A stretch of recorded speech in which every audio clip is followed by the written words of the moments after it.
Good afternoon, fellow Rotarians. I am Reed Miller, Vice President of the Rotary Club of Portland. Welcome to our live weekly membership meeting. This year's theme for Rotary International is Rotary Opens Opportunities. Yes, Rotary opens opportunities to find solutions for today's challenges, healing from the pandemic, recovery from the economic downturn, and peace building as we seek racial justice. And now let's welcome Rotarian Leslie Brunker for our weekly reflection. Leslie? Great. Hello, Rotarians. Nice to be here. In the last year, we've been challenged by so many events and situations. Of course, the pandemic, but also racial injustices, riots, violence in our city, wildfires, suffocating smoke, political unrest, snow and ice storms, power outages. Oh yes, and still the pandemic.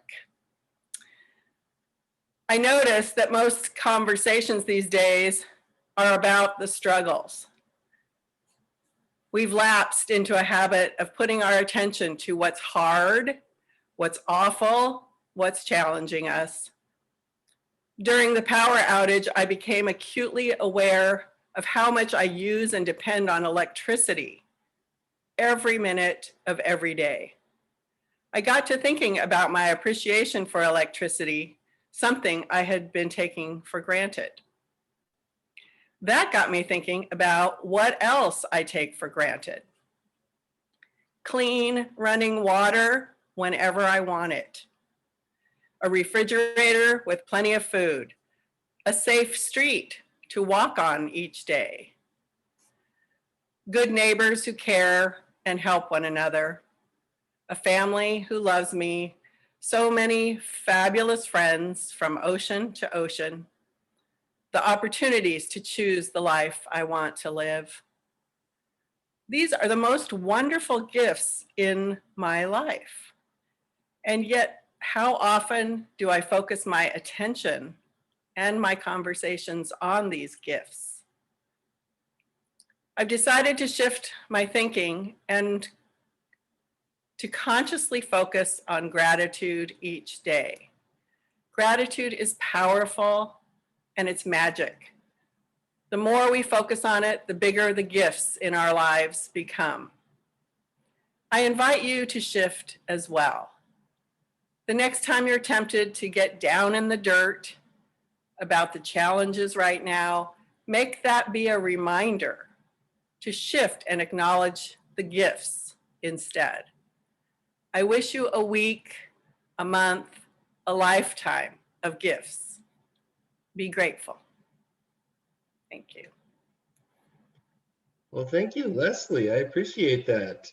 I remember our fellow Toastmaster, Terry Beard, teaching us about having an attitude of gratitude, and I've tried to hold on to that. So I think that's very important, and I appreciate you bringing that up today. And if anybody else would like to volunteer for giving the reflection, Siobhan has the link in our chat, or you can email her directly. Now I would ask that all Rotarians who have invited a guest to raise their real or virtual hand, and Jackie will call on you to unmute and introduce them. Or if you're a visiting Rotarian who came on your own, please raise your hand and introduce yourself or let us know of your presence via the chat.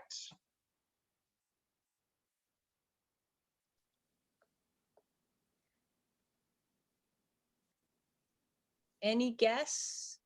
Have any guests today? Just raise your hand, just wave or send me a note on the chat. Camille, hi, how are you? Please introduce yourself. Can you, there you go. Perfect. Hello, everyone. Camille Idedevo with the Office of Strategic Partnerships and Engagement at Portland Public Schools. Glad to be with you all this afternoon. Great to have you, Camille. Nice to meet you. Anybody else? There we have Jan Osborne. Please introduce yourself. Hi, everyone. I'm Jan Osborne. I'm the Director of Career and Technical Education at Portland Public Schools. Thanks for having us today. Thank you. Anybody else? Any other guests? Okay, that looks like it's it.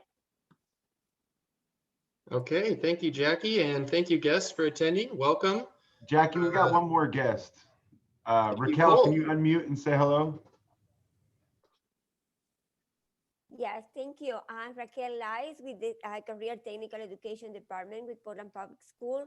Thank you for inviting us today. Excellent. Raquel, Jan, and Camille, thank you for attending and welcome. I hope you guys come back and attend another meeting with us.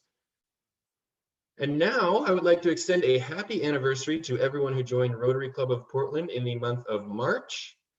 We alternate each week honoring birthdays and Rotary anniversaries for the month. Please note the names of these anniversary people and reach out to one of them with a call or an email. Since keeping up our memberships during this challenging time is more important than ever, we appreciate your help staying in contact.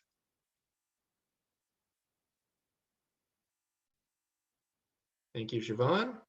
And now please welcome Rotarian Kurt Martig, who will be telling us about the March Madness fundraiser. Hey, good afternoon, Rotarians. I received an email this past weekend from a Rotarian who signed up for the March Madness. It was great. She asked though, she said, I've never done this before. What do I do? And what is this bracket do you speak of? And it made me realize that not everyone is as fortunate as I was to attend one of the best Division III elementary schools in rural Northeastern Ohio, where my 5th grade teacher decided that filling out a March Madness bracket was class curriculum. Thought it was a critical life skill to know how an elimination bracket works. So, Siobhan, if you could share the screen, we're going to go through the real basics for anyone here who's not sure what I'm talking about, that anyone can do this. So the first thing is we've got the bracket. You can see here on the very outer edges, we've got a lot of little lines and it all whittles down to ultimately one champion. Next slide.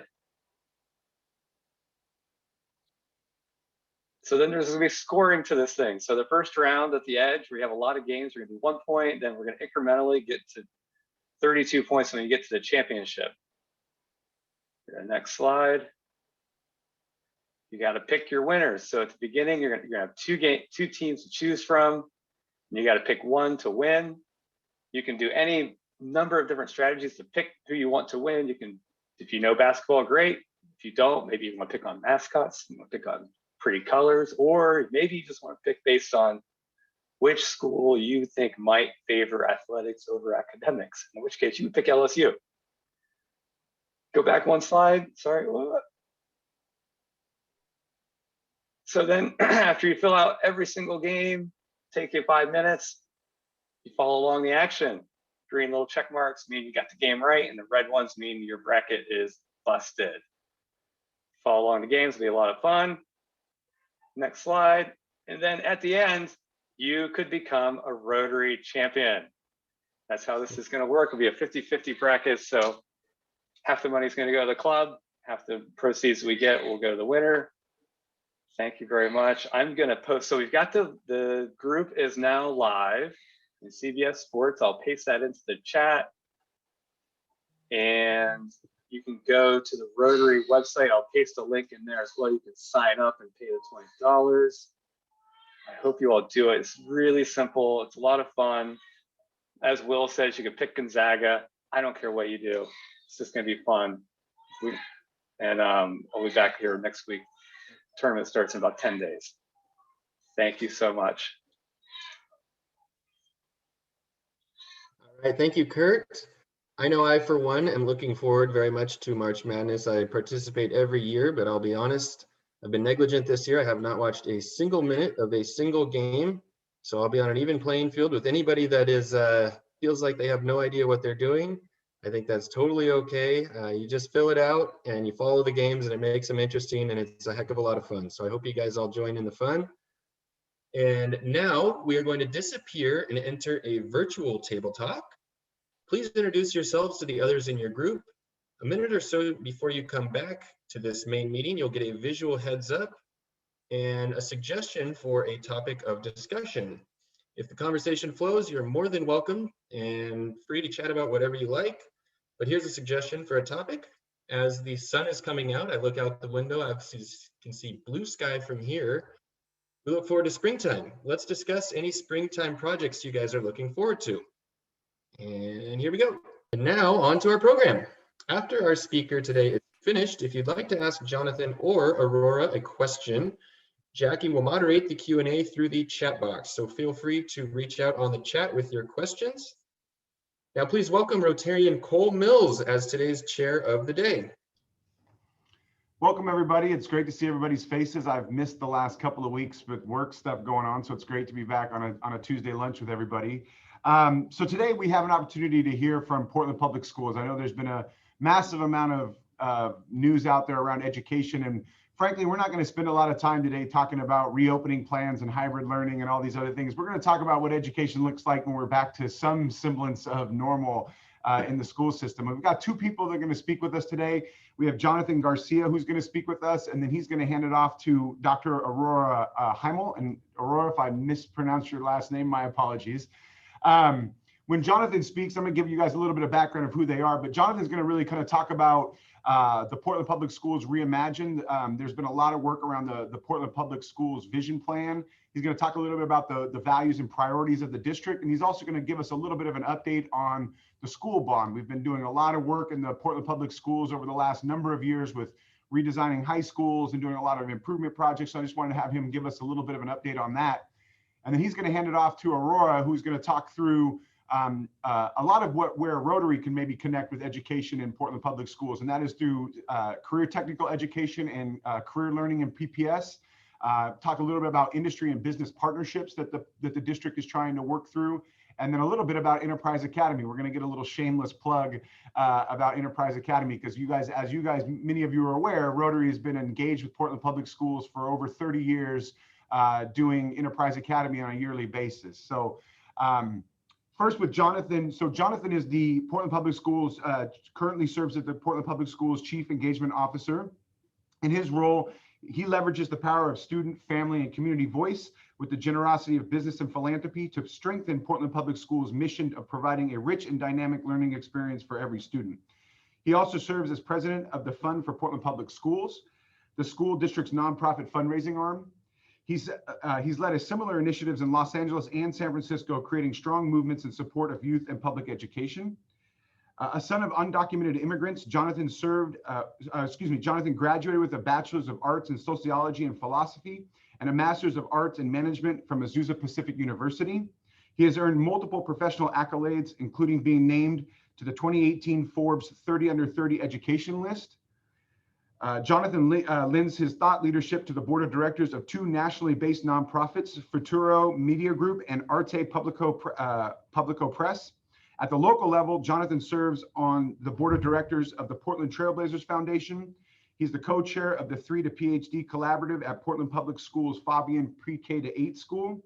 He's an executive committee member of the Portland Teachers Program and serves on the Latino Partnership Program statewide advisory council for the Oregon Community Foundation. He is also a big brother to a Portland Public Schools 6th grader through Big Brothers Big Sisters of Oregon, and an inaugural coach of the Portland Public Schools Alliance High School volleyball team. So he's got quite a bit going on. For Dr. Hymel, she came to Portland Public Schools 3 years ago to be the Senior Director of Career and College Readiness from San Antonio, Texas, where she served as a principal of the Title I Avid National Demonstration School. She previously served as the Director of Linked Learning and Manager in the Career and Technical Education Department in the Houston Independent School District. Dr. Hymel began her career in education teaching history abroad in Tampico, Mexico and Cartagena, Colombia. During her time in Houston ISD, Dr. Hymel also served as a classroom teacher, gifted and talented magnet and international baccalaureate program coordinator, and an assistant principal. She completed her undergraduate and master's degrees in history and teaching from Trinity University in San Antonio, and her doctorate of education and professional leadership from the University of Houston. Dr. Hymel believes in a holistic approach to education and is dedicated to providing all students access to rigorous academic programs with real-world applications. So without further ado, I'm going to hand the floor over to Jonathan to get us started. Awesome. Thank you so much, Cole, for that introduction and for reading that long bio. That reminds me I have to update it just because it's so long, but I appreciate it. Leslie, first of all, I wanted to start by thanking all of you for inviting us to join you and to share a little bit about our vision for Portland Public Schools, our community's vision for Portland Public Schools. But before I do that, Wanted to, I appreciated, Leslie, your remarks earlier, and this lifetime of gratitude.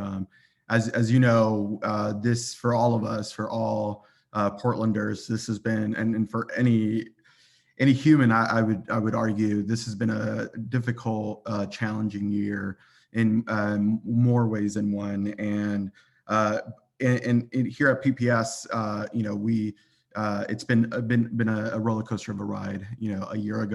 About a year ago, we shut our doors down, for in-person instruction, and we've been navigating that since. And just as I think about what Leslie and this lifetime of gratitude, I think after this year, I'm going to have a lifetime of gratitude for our nutrition workers. As you all know, or may have heard over the weekend, we had some vandals, do some arson, some damage to our properties in our central office, including 2 nutrition trucks and 2 vans. And it's just a reminder, as our superintendent said yesterday, that that's not going to stop us. We have a mission to serve, to teach our kids, to educate our kids.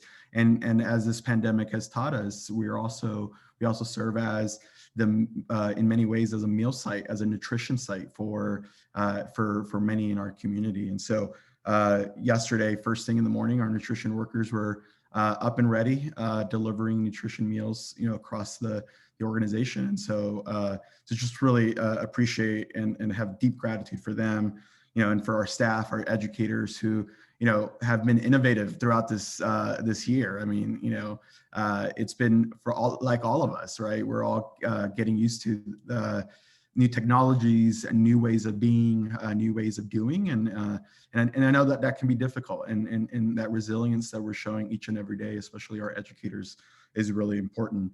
And then lastly, obviously, our parents and our students. Our students are, among the most resilient folks that I've ever come across.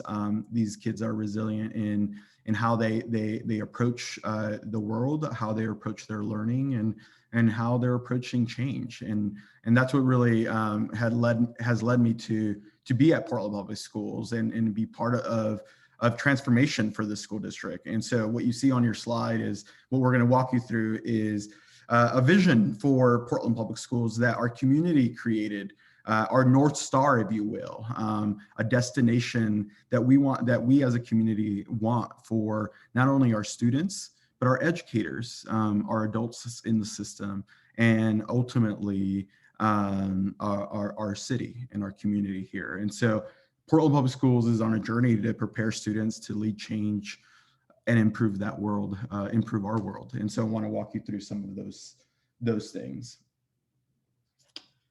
So a little bit of context, back in 2018-19, we completed a community-driven long-term vision for the Portland Public Schools. This vision came from thousands of folks. We had over 16,000 data points, over 2,500 folks show up in one way or another, virtually, in person. We hosted town halls, big, small, and really asked the question, what is the world that our students are walking into, and how are we as a school system, as a community, going to prepare them for that world that they're walking into? And I think what came out of that learning, as you can see by the first slide, which was in the title of our vision, it's about reimagining our school system. It isn't about changing. It's not about doing something. It's not about changing. It's about creating reimagination, starting from scratch. This was done way before COVID ever hit the airwaves, before the first COVID hit, and we were already thinking about, what does school look like? How will school look like different in the future? Because we can't be doing the same thing over and over and over again, right? The things that we experienced 50 years ago, 40 years ago, 100 years ago, sometimes are still reflected in our school system. And so we know that our students require new ways of doing. And so this vision really is grounded in that future future that we want for our students. And so again, I really am proud of the way in which PPS harnessed the collective imagination of our community in a way that I don't think a lot of folks were expecting or used to. And so there's and Camille, if you can put in the chat the long version of the vision for folks to look at, but obviously it's a 50-page document, but it boils down to one thing. A graduate of Portland Public Schools will be a compassionate, a critical thinker, someone who's able to collaborate and solve problems, and be prepared to lead a more socially just world. And I think the powerful part of leading a more socially just world is what makes Portland unique in so many ways. That was something that flourished from the beginning of our conversations with our first, I remember the first student summit that we had where we brought students from all over the district, and they were already talking about how are we going to make a difference? How are we going to make a difference so that that my neighbor has a different experience? And so that really was part of our vision. In this 50-page document, there are 4 components. There's a graduate portrait. These are the outcomes, these are the student outcomes that we as a school system and we as a community want in our graduates. This is what they will know, who they will be, and what they will be able to do by the time they graduate. We also know that in order for our students to possess certain qualities, we as adults have to possess similar qualities, right? We have to emulate, we have to live into these values and these ways of being in order for our young people to see that in action. And so we have a set of Educator Essentials. Now, what's interesting about our Educator Essentials, and I'll show you a little bit more of the details, but what's interesting about our Educator Essentials, one, we were one of the first districts in the country to actually create and lift up a set of Educator Essentials. Usually when people talk about educator characteristics, it's usually like the bare minimums, like the must-haves. But what we're thinking about is what do we truly need to be the role models, the leaders that our students need as they prepare to lead change and improve the world.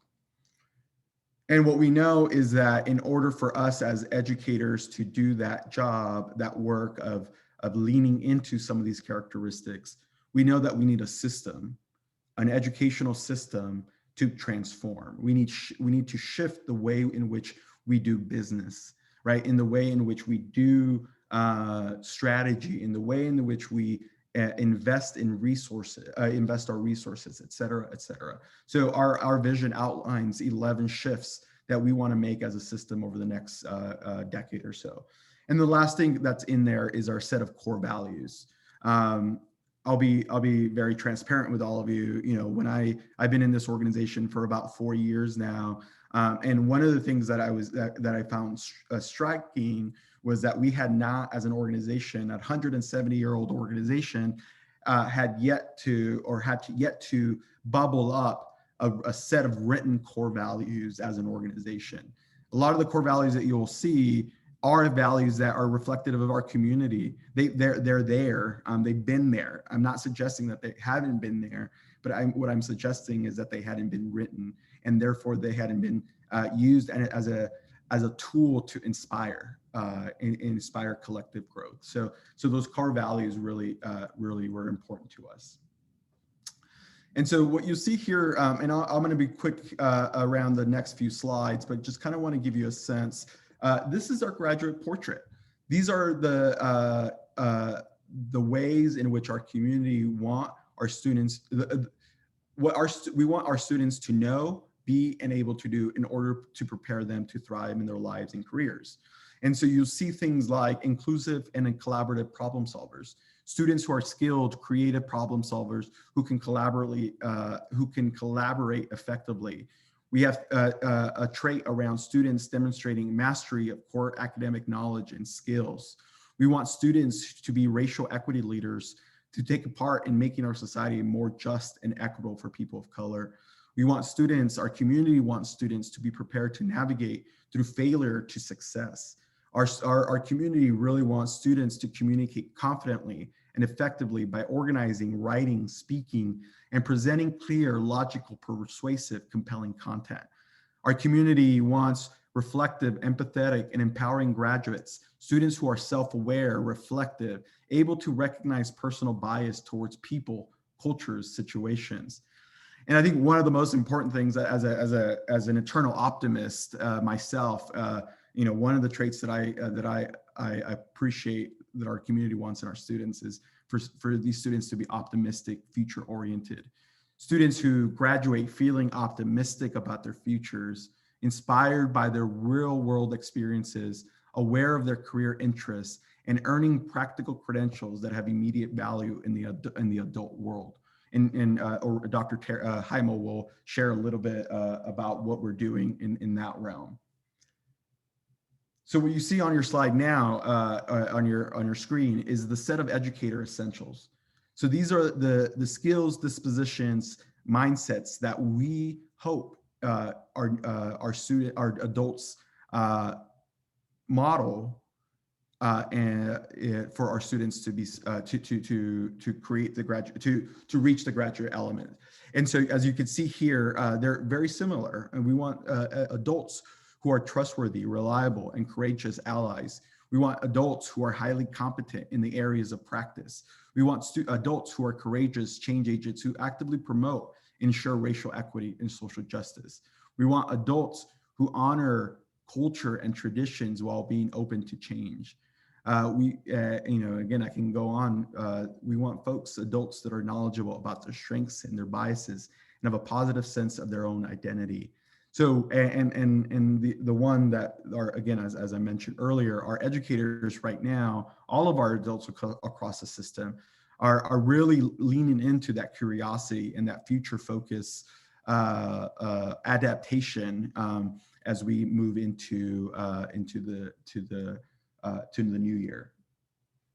And then the last slide that I'll share here, I won't go into depth, but these are 11 of the system shifts. So again, these are the shifts that we as a system, as a community have identified, that these are the 11 things that we have to move between now and the next 10 years in order to reimagine our public school systems.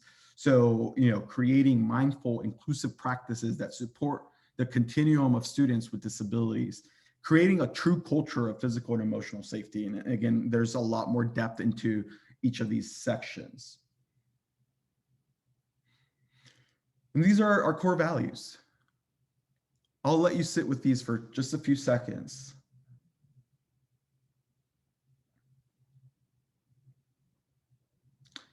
I hope as you read these core values and as you see some of these reflections, they're reflected in who you are as an organization and who you are as individuals, because this is really a reflection of who we are as a community. We are a community that values honesty and integrity. We are a community that values relationships. We are a community that is grounded in the spirit of Portland. That we believe that our unique Portland identity gives us the collective wisdom to acknowledge and learn from our community's diverse history and fuel our progress toward a new era of courageous and innovative collective action to create a better Portland for all. I think all of these core values are reflected in one way or another in our individual or organizations here in Portland. And this is what I love about living and being part of this community. So what I'm going to do here is going to show you what this looks like, what this feels like in the lives of a student. So I'm going to introduce you to Rudy and Zemzem, who will share a little bit about what they see this PPS Reimagine is. What does it look like to reimagine Portland Public Schools?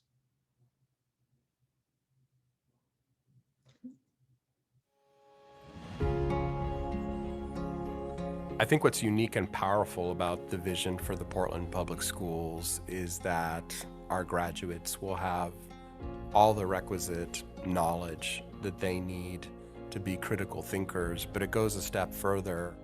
It compels us to ensure that we grow and cultivate students who are also empathetic, compassionate, and ready to be change agents in our world. Being a Roosevelt Rough Rider, it means a lot. It means respect and integrity, embracing our diversity, and live in resolve. One moment that inspired me was participating in BSU. I felt like the teachers really were supportive. They all showed up for the Trayvon Martin Hoodies Up Day. We had teachers and staff wear Black Lives Matter hoodies, and they really understand that the diversity here at Roosevelt is really important. It was like my heart was beating 100 times per mile. I never really had people be there and support me like that. Roosevelt is a place where you feel included. You feel like your futures matter. You feel like your life matters too, you know? So for me, being here, I felt like it was a second home.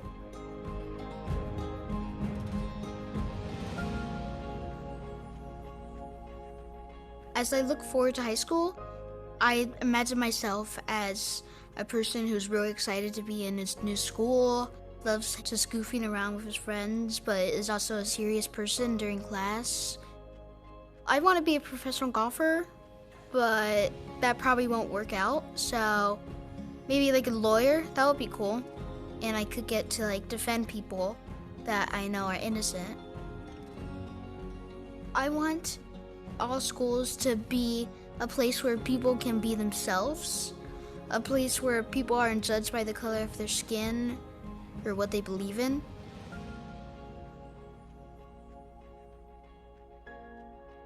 We want a teaching and learning environment that inspires our students. We're so fortunate that Portlanders have understood that when our youth have built spaces that support visual and performing arts, career and technical education, tech-enabled classrooms, science labs, when our students have access to those environments, it better prepares their ultimate success. And if we're true to our vision that our graduates are prepared to lead change and improve our world, then why wouldn't we all support the youth being as informed and well-rounded as possible as a result of their time in our schools?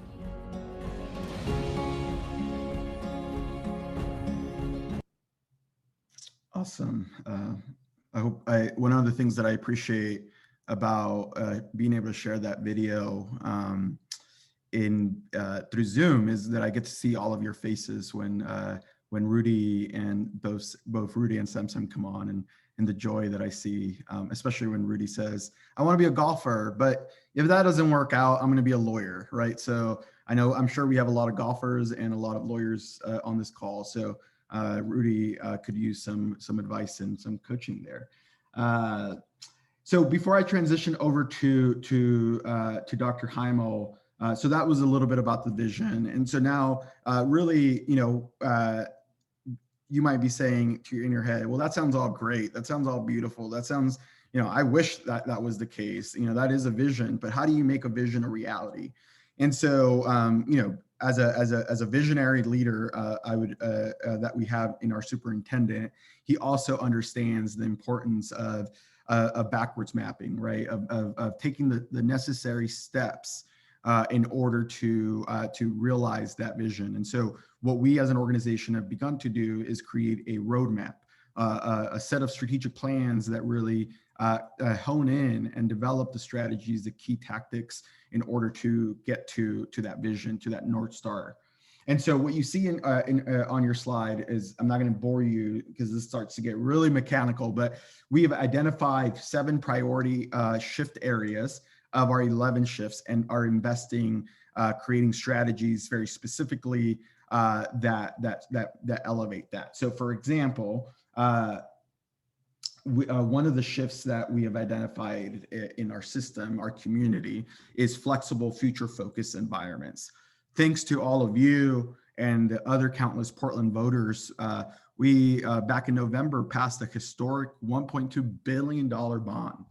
Historic, 1.2 billion. We were told that it wasn't going to be possible, that that it's folks are going to not be able to do that. People are not going to vote for it. Anything above $500,000 was going to be a no. And yet, over and over and over again, our community shows up. They show up for our public school system. right? And a $1.2 billion investment is going to move us light years. And I think this is what's so important about this investment that you all have made in our schools.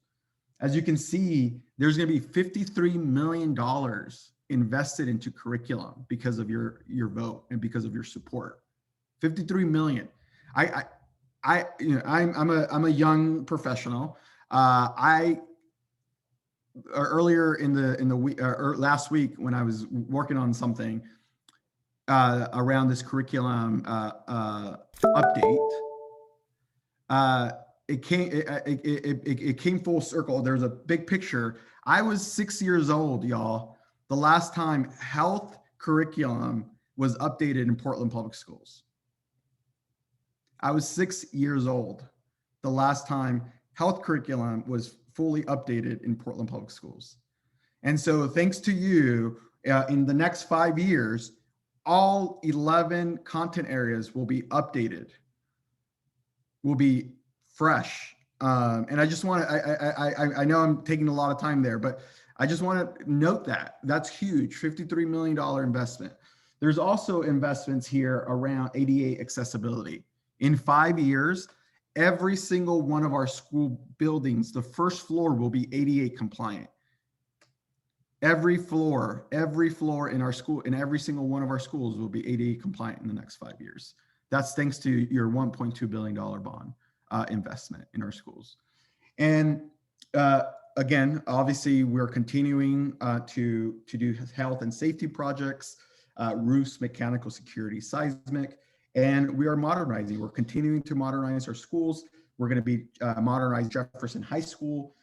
We are going to complete Benson High School. We are going to begin the design for Cleveland and Wells Barnett High School, Ida B. Wells Barnett High School. And we are also launching the Center for Black Student Excellence, really at the heart of the albino community, where our Black community, the historic Black community is. And so we're investing in those school communities through a $60 million investment.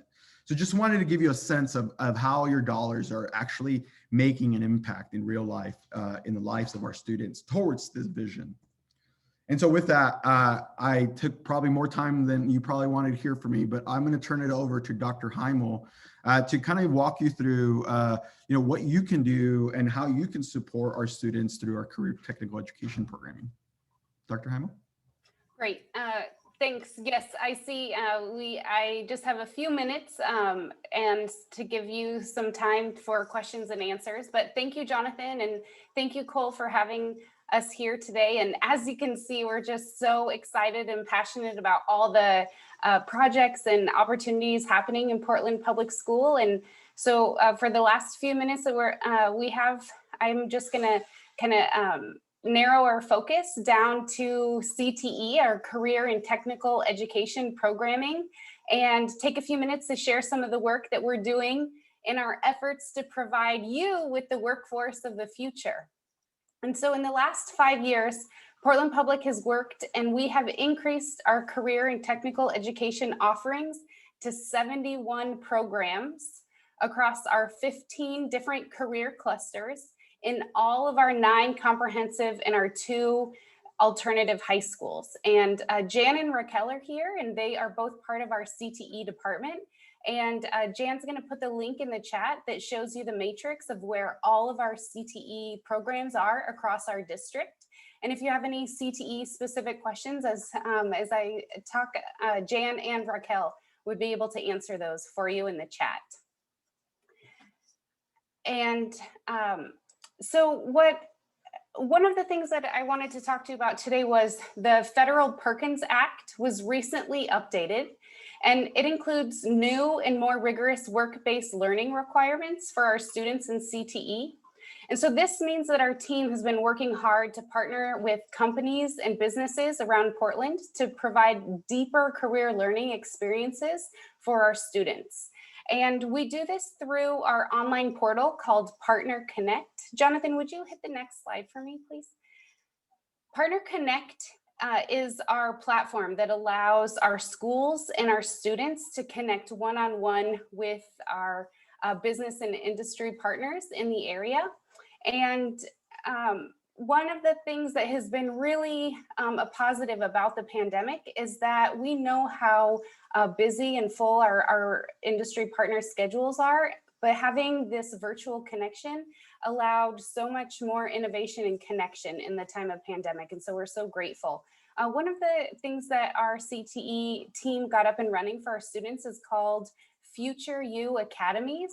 And this really allowed us to connect with students on a different level. So Raquel's gonna link in the Future You Academy site so that you could see some of the upcoming events that we've been providing for our students. And the next one that's scheduled is a day in the life of an electrician with Prairie Electric. So we're really excited to be able to provide these insights into a day in the life of our business partners in the area. And Jonathan, if you could go to the next slide. So this, as I said, the pandemic has forced us all to pivot and change, but more than 80 partners have been involved in student learning at PPS by both volunteering their time, creating different curriculum that helped enable us to have students do hands-on learning through their CTE curriculum at home. And so, and also because of donations during this time, we were able to send home 7,000 toolkits and home learning kits to our students so that they would have the materials they needed to participate during the pandemic. And we're just so grateful to be able to bring those kids back into our CTE labs, because one thing that we know and have data on is that students who take even 1 credit of career and technical education in high school have over a 95% graduation rate. And one of the most important aspects of expanding and improving our CTE programs, Jonathan, if you could jump 2 slides for me, is providing educators the opportunity to experience the most up-to-date industry standards as well. Our educator externships provide exposure to our teachers to what's happening in the business world, and it gives them a chance to bring this knowledge back to the classroom to make the learning more relevant for our students. And so teachers who have engaged in these externships in business, they're the ones that say they're best equipped to answer that ever-present student question of, why do I have to learn this? And one of the ways that Rotary Club for over 40 years has supported the students of Portland Public School is through the Enterprise Academy. Jonathan, next slide. And so we just want to thank you so much for your support and collaboration, Cole, in making the Enterprise Academy happen. And so, you know, we've had between 50 and 80 students participating in the Enterprise Academy each year. And we are working hard now to create this opportunity virtually so that students can participate in the Enterprise Academy at the end of April virtually this year. And this has just always been such a wonderful, deep learning experience around business and product planning for our students. And so we just want to thank you so much for your continued support in hosting our Enterprise Academy. And so I know I'm 1 minute over, so I'll just, again, thank you so much for having us. We're absolutely thrilled for the partnership and support that you provide the students of PPS and our teachers.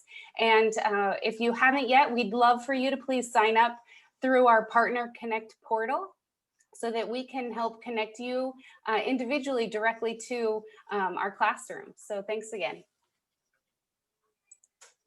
Awesome presentation. Thank you guys. That was great. Very inspiring, very informative, very cool. We have a couple, let's see, we have one question from Tamara. If anybody else has questions, just send me a message on the chat. Hi, well, thank you everyone from PPS. I am just so impressed with your reimagining vision and how you are implementing the schools and the career and the partners. Is just all amazing. Question for you. I heard that maybe a PPS was looking towards adding culturally specific curriculum for BIPOC, for Black history, Indigenous history, and Asian history, and so on and so on. Twofold questions. Is that true? Second question is, if that is true, if the curriculum, is it going to be vetted by maybe teachers or educators that are BIPOC. I'll stop at that. Camera. Well, and I saw your message. I think, were you the one that your mom is also works at PPS? Awesome. And she's a nutrition. Yeah, she works at King's School. Oh, awesome. Awesome. The Dreamers is their new mascot. That's awesome. And I appreciate your question. So the answer is, the short answer is yes. We both because of state requirements around ethnic studies and other requirements, but at the same time, we know that the experience and the history of Black, Indigenous, and people of color isn't to be set aside in one class or one subject area like ethnic studies.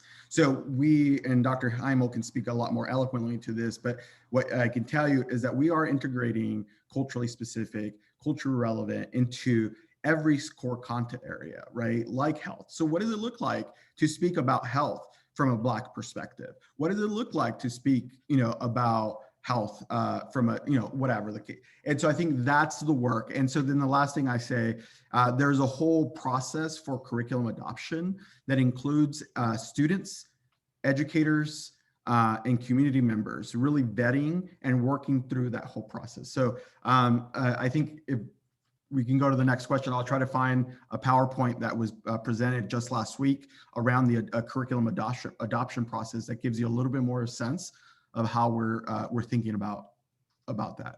Dr. Hymel, anything you would add? I would add, one of the I'd say positives about the pandemic is that it forced us to go through and create daily lesson plans for the comprehensive distance learning, and it allowed our BIPOC educators to be at the table in creating those. So it really, and as horrible as the pandemic has been, there's been some great opportunities. And I would say the one other exciting thing is for the specific courses, we're at the high school level, we're actually partnering with Portland Community College and writing the curriculum together, so that not only is it new curriculum being written by our colleagues of color, it's also going to be college credit for our students as well. Great. Our next question is from Scott Burns, please. Great job to all of you, and I really like everything you said. One important comment that the superintendent said, that knowledge is going to be expanded for the critical thinkers. But in all of your material there, you didn't have anything about knowledge. And I'm a scientist. I'm a professor at Portland State, and every year I'm a head judge at the State Science Fair. And one thing that is missing every year are students from Portland Public Schools. All the other school districts around the state were there, but not Portland Public Schools. So what's happened to the science? So I'm saying, don't forget the science as you're doing all these other things, which I love. Absolutely, Scott. Absolutely. So one, we need your contact information to make sure that we have students and schools participating. So I see Raquel shaking her head, so I'm sure she'll want to follow up with you on that.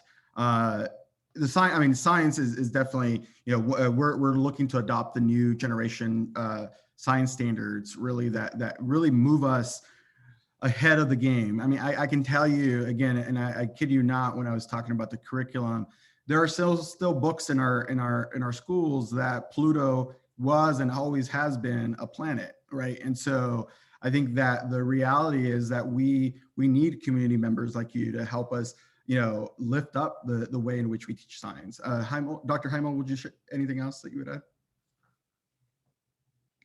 No, I have nothing to add, just that we have and are doing a new science adoption to get new materials and to bring PD to teachers, and that this is absolutely a area that we see as critical and that we're working on, Scott. So thanks for bringing that up.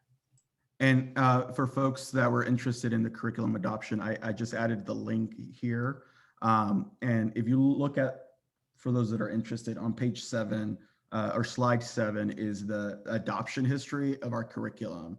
And again, I kid you not, 1995 was when the health curriculum was last adopted. So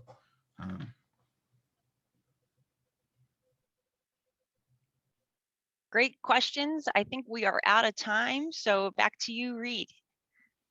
Thank you, Jackie. I want to thank all of you for your great questions. Tamara, great question. Scott, great question. I appreciate that. And next week, we will be hearing from Dr. Jennifer Fang, the Director of Education at the Japanese American Museum of Oregon. This meeting will once again be live via Zoom at noon on next Tuesday. I want to thank all of our virtual guests today. Leslie, thank you for your reflection. Kurt, we hope you get a lot of signups for March Madness. I appreciate you sharing that and going over some of the rules there. Cole, thank you for your speaker introduction. And Jonathan and Aurora, thank you so much for stepping in to provide us with a fascinating presentation. I learned a ton about what Portland Public Schools is doing. I am extremely impressed and inspired by the work that you guys are doing. So thank you guys so much. We appreciate that. And as we enter a new Rotary week, please join me in opening the doors of opportunity for healing, recovery, and peace building. As Rotarians, we are here to make our world healthier, more sustainable, and with justice for all. Thank you so much, and this meeting is adjourned.